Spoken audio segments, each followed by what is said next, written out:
नमस्कार विद्यार्थी मित्रांनो. मागच्या तासाला आपण वृत्तपत्राची उपयुक्तता आणि कार्य अभ्यासले. आज आपण वृत्तपत्राची वैशिष्ट्ये अभ्यासणार आहोत. वृत्तपत्राची वैशिष्ट्ये म्हणजे वस्तुनिष्ठता, ताजेपणा, समकालीनता, परिणामकारकता, वेगळेपणा आणि समीपता. ही 6 वैशिष्ट्ये आपल्याला सांगावी लागतात किंवा सांगता येतात. आता वस्तुनिष्ठता म्हणजे काय? वस्तुनिष्ठता हे वृत्तपत्राचे महत्त्वाचे वैशिष्ट्य आहे. घडलेली घटना किंवा वृत्तांत लेखन यामध्ये वस्तुनिष्ठता असावी किंवा वस्तुनिष्ठता असते. वस्तुनिष्ठता म्हणजे जशी असेल घटना तशी ती सांगितली जाते.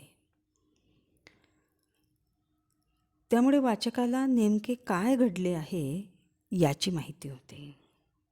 त्यामध्ये त्या घडलेल्या घटनेमध्ये किंवा त्या वृत्तामध्ये आपल्या पदरचं काही जोडता येत नाही.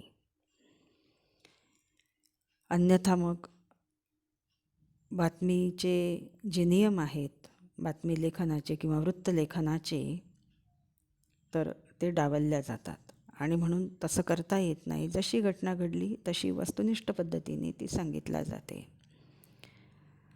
बातमीविषयी एकीव माहिती, त्यातून निर्माण झालेला पूर्वग्रह बातमी वाचनाने आपोआप दूर सारला जातो. कारण आपण एखादी घटना घडल्यानंतर अनेक कथा आपल्यापर्यंत पोहोचतात त्या घटनेविषयीच्या. ऐकीव माहिती असते ती, आणि ऐकीव माहिती ही एका व्यक्तीकडून दुसऱ्या व्यक्तीपर्यंत पोहोचेपर्यंत त्यामध्ये खूप बदल झालेले असतात. आणि त्यामुळे जर वस्तुनिष्ठ पद्धतीने ह्या बातम्या दिल्या जातात किंवा हे वृत्त दिले जातात आणि म्हणून ती जशीची तशी आपल्यापर्यंत पोहोचते. आणि या वस्तुनिष्ठतेमुळेच वृत्तपत्रे ही तटस्थ असतात याचा प्रत्यय आपल्याला येतो. ते कुठल्याही एखाद्या घटनेची, एखाद्या व्यक्तीची, एखाद्या समूहाची, एखाद्या पक्षाची बाजू घेणारे नसतात. आणि म्हणून ती तटस्थ असल्यामुळेच आपल्याला बातमी जशीच्या तशी कळते. वाचक गांभीर्याने बातमीचा विचार करायला लागतो त्यामुळेच, आणि तिची दखल पण घेतो की वृत्तपत्रामध्ये आलेलं आहे म्हणजे हे खरंच असणार, वृत्तपत्रामध्ये आलेलं आहे म्हणजे ही घटना अशीच घडलेली असणार, असा विचार वाचक करतो.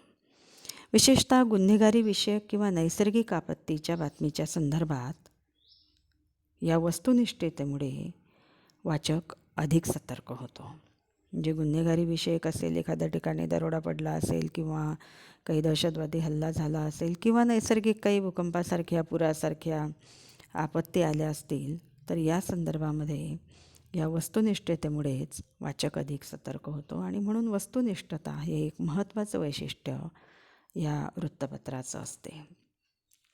ताजेपणा. सकाळी सकाळी वर्तमानपत्र उघडून वाचणाऱ्या वाचकांना अपेक्षा असते ती ताज्या बातम्यांची. म्हणजे नवीन काहीतरी आपल्याला वाचायला मिळतं, नवीन काहीतरी आपल्याला कळतं. समाजात आपल्या भोवताली नवे काय घडत आहे किंवा नवे काय घडले आहे याची वाचकाला उत्सुकता असते, आणि वर्तमानपत्र ती उत्सुकता शमवण्याचं काम करतं. ताज्या घडामोडी व घटनांचा आढावा वर्तमानपत्र घेत असल्याने वर्तमानपत्राचा ताजेपणा कायम असतो. ताज्या घडामोडी असतात, तसं शिळंपाकं काही नसते त्यामध्ये, की काहीतरी नवीन आपल्यासमोर दररोज वर्तमानपत्र हे ठेवत असतात. सकाळचे वृत्तपत्र हे सायंकाळी शिळे होत असते, कारण वाचकापुढे माहितीचे अनेक स्रोत आज उपलब्ध झालेले आहेत. आपण जर टी व्हीचं बटन दाबलं तर आपल्यासमोर सातत्याने असं नवीन नवीन काहीतरी आढळत असतं.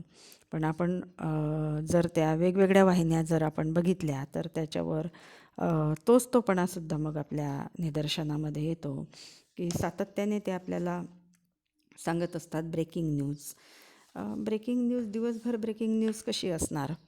तर ब्रेकिंग न्यूज खरं तर दिवसाकाठी 1-2च घडायला हवी. पण सातत्याने आपल्यावर आदळत असतात की हे ब्रेकिंग न्यूज आहे, नवी माहिती आहे, केवळ आमच्या वाहिनीवर आहे किंवा आमच्या चॅनलवर आहे, असं आपल्याला सातत्याने सांगत असतात. पण या वाहिन्यांच्या गदारोळामध्ये सुद्धा वृत्तपत्र आपलं महत्त्व आजसुद्धा टिकवून आहे. वृत्तपत्र आपला ताजेपणा आजसुद्धा टिकवून आहे. आणि म्हणून माहितीचे एवढे स्रोत उपलब्ध असतानासुद्धा आपण वृत्तपत्र वाचतो. आणि विविध मार्गांनी ह्या चालू घडामोडींची माहिती आपल्यापर्यंत पोहोचत जरी असली तरीसुद्धा वृत्तपत्रातील या बातम्यांचा, या घटनेतील ज्या नाविन्य असते, जो ताजेपणा असतो, तो आपल्यापर्यंत पोहोचवण्याचं काम हे वृत्तपत्रे करतात. आणि म्हणून वृत्तपत्रे देखील ह्या ताजेपणाच्या शोधामध्येच असतात. आणि त्याचबरोबर स्वतःची तटस्थता जपून वाचकांची अभिरुची नेमकी काय आहे हे हेरतात वृत्तपत्र. आणि आपलं वृत्तपत्रमधून ताजेपणा ते प्रसारित करीत असतात, ताजेपणा आपल्याला देत असतात, त्याची अनुभूती आपल्याला ते देत असतात. बातम्यांच्या संदर्भात वृत्तपत्रे ही शिडी होत असली, बातम्यांच्या संदर्भामध्ये बरेचदा ती शिडी होतात, कारण त्या बातम्या आपल्याकडे वेगवेगळ्या माध्यमातून आपल्यापर्यंत पोहोचत असतात. पण त्यातील अग्रलेख, सदर, स्तंभलेखन, वृत्तांतलेखन हे मात्र कायम ताजे असतात. तर कालच लोकसत्तामध्ये संपादकीय होतं परीक्षेच्या संदर्भात तुमच्या, की ह्या परीक्षांचा जो घोळ चाललेला आहे त्या परीक्षेच्या संदर्भामध्ये छान त्याच्यावर संपादकांनी आपलं मत मांडलेलं होतं. तुम्ही वाचा कालचा लोकसत्ता. तर तो मात्र ताजा होता.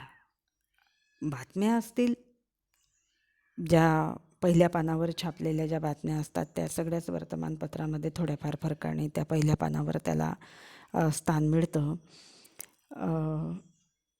वाहिन्यांमधूनही तेच आपल्याला वारंवार त्यांनी रतिबस लावल्यासारखं आपल्यावर आदळलेलं असते त्यांनी.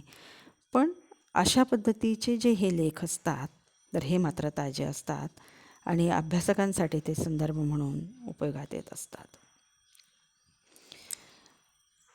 ब्रेकिंग न्यूज ही संकल्पनाही अर्थात ताजेपणातूनच आलेली आहे. वर्तमानपत्राचा ताजेपणाच वर्तमानपत्राला मात्र जिवंत ठेवत असतो. वर्तमानपत्राचा हा जो ताजेपणा असतो हा एक वैशिष्ट्य जे आहे वर्तमानपत्राचं, त्याच्यातूनच त्याला जिवंत ठेवतं. आणि त्यामुळे पाक्षिक म्हणजे पंधरवड्याला निघतं ते, साप्ताहिक यापेक्षा वर्तमानपत्राचा खप जास्त असतो. ताजेपणाच्या ध्यासातूनच शोध पत्रकारितेचा जन्म झालेला आहे. शोध पत्रकारिता म्हणजे काहीतरी एखाद्या घटनेचा शोध घ्यायचा, संशोधन करायचं त्यावर आणि म्हणजे ताजं काहीतरी हे लोकांपर्यंत पोहोचवायचं, याच्यातूनच तो जन्म झालेला दिसतो. शोध पत्रकारितेचा जो पत्रकार असतो की तो शोधक वृत्तीचा असतो. एखाद्या समस्येच्या मुळाशी जाऊन त्यातील वस्तुस्थिती तो उलगडून दाखवतो, समस्येच्या मुळाशी जातो, ही त्यातील तथ्य समोर आणतो, त्यातील तथ्यही तो समोर आणतो आणि ही प्रक्रिया दीर्घकाळ चालणारी असते. शोधपत्रकाराच्या लेखणीतून उतरलेली तथ्येही सामान्य वाचकाला आकर्षित करतात, ताजीतवानी करतात. जे एखादा गुन्हा असेल त्याचा शोध घेऊन हा पत्रकार तो उघडकीस आणतो. मागे एकदा आपल्या परिसरामध्ये पैशांचा पाऊस पाडणारा एक बुवा जो होता माळेगावच्या जंगलामध्ये, तर त्याचा चांगला छडा आपल्या इथल्या या पत्रकारांनी लावला होता आणि त्याचा भांडाफोड केला होता. मग हे तिथं कधी गिराहीक म्हणून जातात, कधी त्यांचे चेले बनतात आणि तसा शोध घेऊन त्यांनी ते तथ्य समोर आणले होते. तर हा ताजेपणा टिकवून ठेवण्याचं काम या तथ्यांमुळे होतं, या पत्रकारितेमुळे होतं, शोध पत्रकारितेमुळे होतं. तिसरं वैशिष्ट्य आहे समकालीनता. वर्तमानपत्रे ही समकालीन असतात, त्या काळाचं प्रतिबिंब त्याच्यामध्ये उमटलेलं असतं, त्या काळाला ती अनुकूल असतात, त्या काळाला ती समांतर असतात. वर्तमानपत्रे ही वर्तमान काळाशी संवादी असल्याने वर्तमान काळाशी ते संवादी असतात. समकालीन अभ्यास करणाऱ्यांसाठी वर्तमानपत्रे ही उपयोगाची असतात. विशिष्ट कालखंडामध्ये समाजाची मनोवृत्ती कशी होती, नेमक्या कोणत्या घटना त्या कालखंडात घडलेल्या होत्या, त्या कालखंडात आलेल्या नैसर्गिक आपत्ती व नैसर्गिक आपत्तीत झालेले नुकसान, गुन्हेगारीचे प्रमाण, एखाद्या संदर्भ ग्रंथात विशिष्ट घटनेचा उल्लेख केला गेला असेल तर ती घटना खरोखर घडली होती काय, एखाद्या चळवळीचा कालखंड असेल किंवा दुष्काळाच्या सावटातून किंवा नैसर्गिक आपत्तीतून दीर्घकाळ समाज गेलेला असेल तर त्या कालखंडातील सामाजिक राजकीय परिणाम काय होते, या सर्वांचा मागोवा वर्तमानपत्राला असलेल्या समकालीन वैशिष्ट्यामुळे घेता येतो. म्हणजे वर्तमान काळामध्ये त्या कालखंडामध्ये समाजाची मनोवृत्ती, त्या कालखंडात घडलेल्या घटना, आलेल्या नैसर्गिक आपत्ती, त्या आपत्तीमध्ये झालेले नुकसान, गुन्हेगारीचे प्रमाण, संदर्भ ग्रंथ, त्या संदर्भ ग्रंथामध्ये आलेले उल्लेख किंवा त्या संदर्भ ग्रंथामध्ये त्या विशिष्ट घटनेचे आलेले उल्लेख, मग ती घटना घडलेली होती काय खरोखर, एखादी चळवळ असेल त्या चळवळीचा कालखंड, दुष्काळ असेल, नैसर्गिक आपत्ती असेल, त्यामध्ये त्या आपत्तीमध्ये समाजाचा झालेलं नुकसान असेल, त्या कालखंडामध्ये सामाजिक आणि राजकीय परिमाणं कुठली होती, ती परिमाणं, या सगळ्यांमुळे वर्तमानपत्राचं समकालीन वैशिष्ट्याचा शोध घेता येतो किंवा समकालीन वैशिष्ट्ये ही व्यक्त होतात. वर्तमानपत्रे ही तटस्थ व वस्तुनिष्ठ असल्यामुळे खरी माहिती या वर्तमानपत्रातून कळते. एकापेक्षा अधिक वर्तमानपत्रे ही प्रकाशित होत असल्यामुळे एकाच घटनेचे समकालीन विविध कंगोरे आपल्याला अभ्यासता येतात. तसेच भविष्यात त्यातून नेमके काय फलित झाले याचा आढावासुद्धा आपल्याला यातून घेता येतो.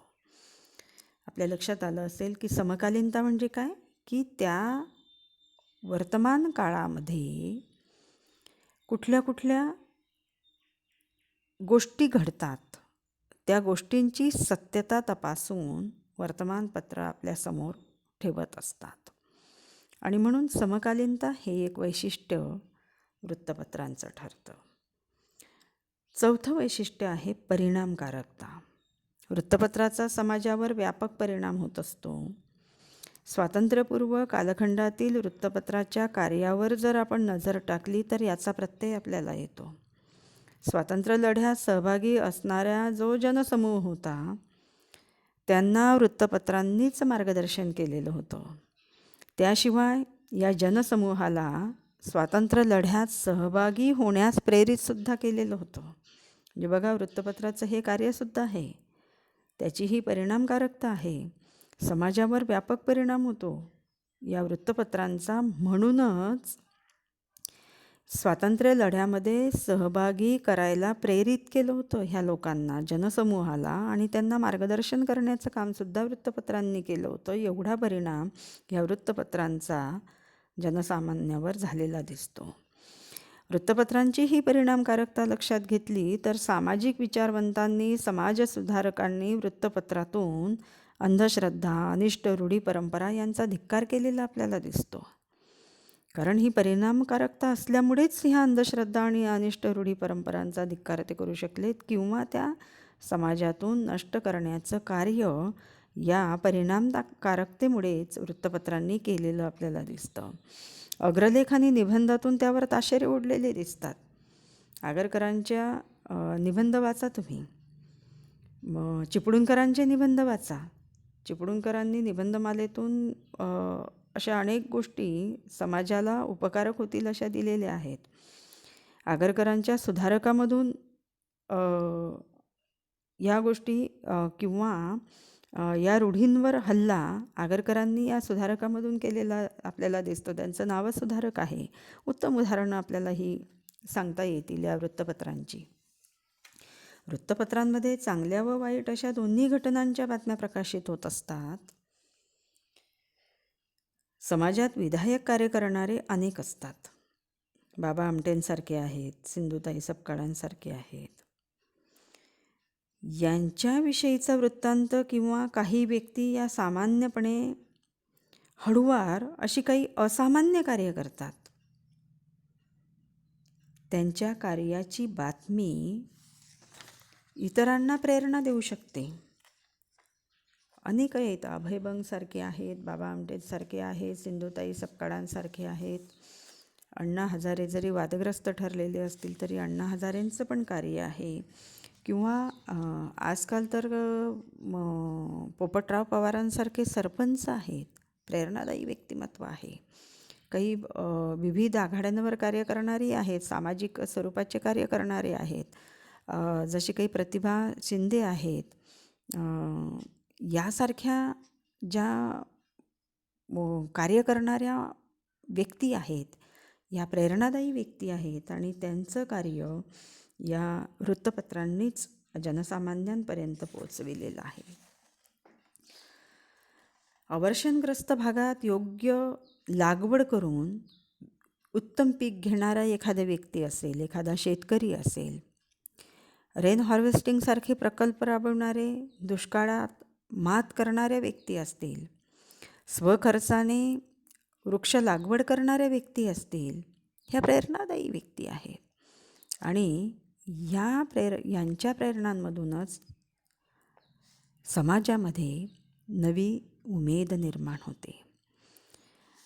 आणि म्हणून हे सगळं जनसामान्यांपर्यंत पोहोचविण्याचं कार्य या स्वातंत्र्योत्तर कालखंडामध्ये वृत्तपत्र करत आहेत. स्वातंत्र्यपूर्व कालखंडामध्ये जसं प्रेरित केलं या वृत्तपत्रांनी समाजाला, तसं स्वातंत्र्योत्तर कालखंडामध्ये पण प्रेरणा देण्याचं काम ही वृत्तपत्र करत आहेत. नकारात्मक बातम्यांचा नकारात्मक परिणाम लक्षात घेऊन वृत्तपत्रे नकारात्मक बातम्या सौम्य शब्दात अभिव्यक्त करतात. दिव्य मराठी नकारात्मक बातम्यांना एक दिवस फाटा देते दर सोमवारी. त्या दिवशी फक्त सकारात्मक बातम्या ते देतात. तर सौम्य शब्दामध्ये त्या बातम्या अभिव्यक्त करतात. आपण प्रकाशित केलेल्या बातमीने समाजात हलकल्लोळ माजेल किंवा भीतीचे वातावरण निर्माण होऊ शकेल, ही शक्यता निर्माण होऊन ही सावधानता ते बाळगतात. आणि म्हणून नैसर्गिक आपत्तीविषयीच्या पूर्वसूचना ते देतात. जसे आता कोरोनाच्या कालखंडामध्ये काही वृत्तपत्रांनी काही म्हणेल मी भान बाळगलेलं आपल्याला हे दिसतं. म्हणजे जेणेकरून लोकांमध्ये भीतीचं वातावरण पसरू नये आणि म्हणून संयतपणे त्या बातम्या दिलेल्या आपल्याला दिसतात. वृत्तपत्रातील बातम्यांचा परिणाम पाहता या दिव्य मराठीचं हे जे नो निगेटिव्ह न्यूज नावाचा हा जो संकल्प होता, तर हा वाखाणण्याजोगा होता. यामुळेच वाचकांमध्ये आपोआपच सकारात्मकता पसरली जाते. वृत्तपत्रे ही समाजाला सकारात्मकता देण्याचं काम, सकारात्मक दिशा देण्याचं काम करतात, समाजमान घडवण्याचं काम करतात. हे व्हावे आणि म्हणूनच घटनेची तीव्रता लक्षात घेऊन वृत्तपत्रे बातम्या प्रकाशित करत असतात. एखाद्या घटनेचा समाजावर सारखा परिणाम होत असेल, त्याची झळ कमी अधिक प्रमाणात सर्वांनाच बसत असेल, तर अशी बातमी मात्र तीव्रतेने प्रकाशित केली जाते. कारण या बातमीच्या परिणामातून समाज सतर्क होतो, त्या घटनेविषयी त्याच्या मनाची पूर्वतयारी होते व व्यापक प्रमाणावर हा समाज एकत्र येऊन घटनेचा सामना करू शकतो.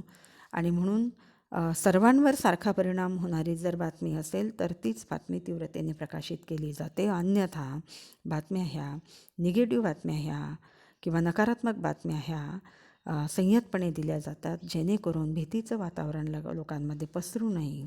वृत्तपत्रातून प्रकाशित होणाऱ्या बातमीचा परिमाण मोजण्याचे काही मापदंड नाहीत, परंतु एखादी बातमी जर व्यवस्था बदलण्यास सहाय्यकारी ठरत असेल तर तिचा परिणाम आपल्याला जाणवायला लागतो, तिचा परिणाम समाजावर झाल्याशिवाय राहत नाही.